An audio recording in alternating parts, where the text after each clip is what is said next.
have your choice, white or black.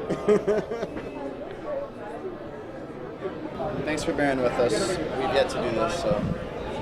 They're not able to activate them so far, and apparently the police need my tent moved. They can't activate them. The servers are down everywhere. I'm getting messages from friends in Houston that they still haven't been able to activate, and they started a time zone or two ago. So the experience of buying the first iPhone was incredible, exactly because of the activation process. You didn't have to go through this kind of crap with dealing with the carriers.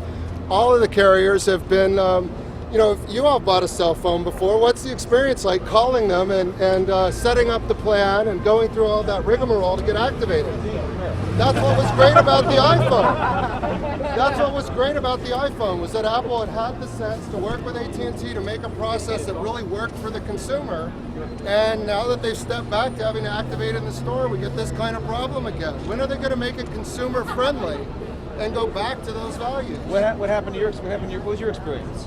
So far, I can't get a phone because they can't get them through on their servers. I mean, I don't know. I would have liked to have been in the room when they negotiated the backpedaling and see who gave in on what. That would be a really interesting conversation. I think really as a consumer, you have to blame them both. You had the brilliant idea, you had the great execution, why didn't you keep that? You know, if this is just about protecting a few unlocked phones or whatever your motivation was that really in your best interest if this is the experience it creates for users?